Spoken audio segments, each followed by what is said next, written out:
नमस्कार, मैं हूं रविक्षा शर्मा और आप देख रहे हैं प्रसारण न्यूज नेटवर्क। चलिए रुक करेंगे दाहोद जिले की बड़ी खबरों की ओर। अब समाचार विस्तार से। पहली खबर, दाहोद के एसबीआई लोन घोटाले में अब तक 26 आरोपियों को गिरफ्तार किया गया है। ये पूरा मामला एक तत्कालीन ऑडिटर ने पकड़ा था। ये अधिकारी उस समय पुलिस स्टेशन में बयान देने आए थे, लेकिन उच्च स्तर से रेड सिग्नल मिलने पर बयान नहीं लिया गया। आखिरकार बुधवार को इस ऑडिटर ने बयान दिया, जिससे पता चला है कि ये स्टेटमेंट बम कई लोगों को जलाएगा। पूरे लोन घोटाले का खुलासा बैंक के ऑडिट के दौरान हुआ था। ये पूरा घोटाला जिस ऑडिटर ने खोजा था, वह अधिकारी वर्तमान में उच्च पद पर कार्यरत है।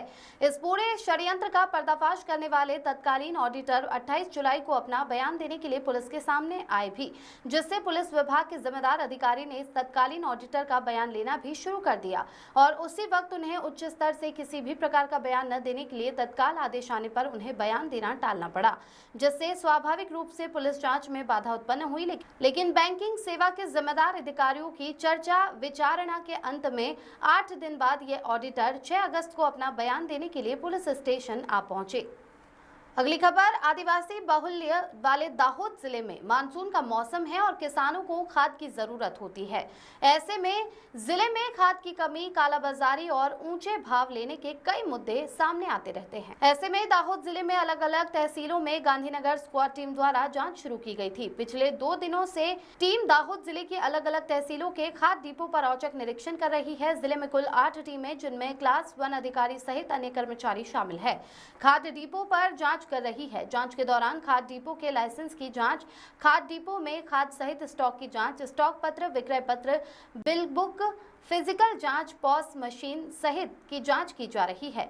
जिसमें भी अनियमितता पाई जाती है उन्हें नोटिस दिया जाता है। साथ ही किसानों ने कितनी खाद की थैली खरीदी और किस फसल में उपयोग किया गया, ऐसी भी जानकारी वे किसानों से प्राप्त करेंगे।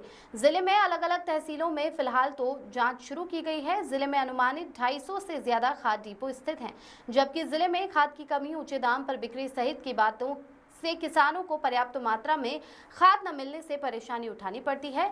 जिले में अलग अलग जगहों में गांधीनगर से आई स्क्वाड की टीम द्वारा जांच शुरू की गई थी। अगली खबर, संस्कृत भाषा हमारी संस्कृति और भारतवर्ष की पहचान है और प्राचीन ग्रंथ और पुस्तकें संस्कृत में लिखी गई हैं।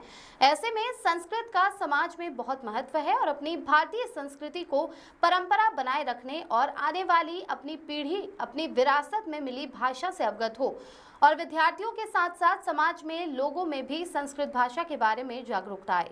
इस उद्देश्य से आज दाहोद जिले के कलेक्टर योगेश निरगुड़े और जिला शिक्षा अधिकारी SL दामा और अवनीबा मोरी, विशेष कर्तव्य पर के अधिकारी, संस्कृत बोर्ड, गुजरात राज्य और विधायक कन्हैयालाल किशोरी की प्रेरक उपस्थिति में संस्कृत सप्ताह के उत्सव के भाग के रूप में दाहोद के लिटिल फ्लावर स्कूल से एक भव्य संस्कृत गौरव यात्रा का आयोजन किया गया और इस यात्रा में विभिन्न प्ले कार्ड, डिस्प्ले, बैलगाड़ी एवं विद्यार्थी को महर्षि वेद व्यास जी के रूप में बैठाया गया था और गाड़ी के आसपास वेदों और ऋषि मुनियों के चित्र दर्शाए गए। और ये संस्कृत गौरव यात्रा दाहोद लिटिल फ्लावर स्कूल से रलियाती रोड होकर अंबेडकर भवन रोड होकर आदिवासी म्यूजियम पर पहुंची।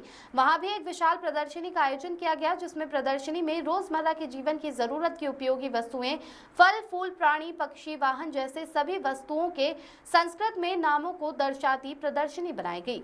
दाहोद जिला शिक्षा अधिकारी द्वारा एक अद्भुत प्रयास किया गया और इस संस्कृत सप्ताह का उत्सव 6 अगस्त से 12 अगस्त तक किया जाएगा, ऐसा जिला शिक्षा अधिकारी के कार्यालय के एजुकेशन इंस्पेक्टर राकेश भोकन द्वारा बताया गया।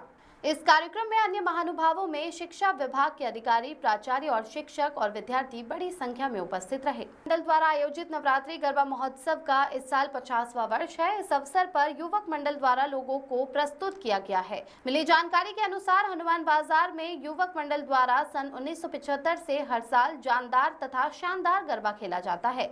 इस वर्ष 50वां वर्ष होने के कारण मंडल के पदाधिकारियों द्वारा गरबा महोत्सव के लोगों का अनावरण किया गया था।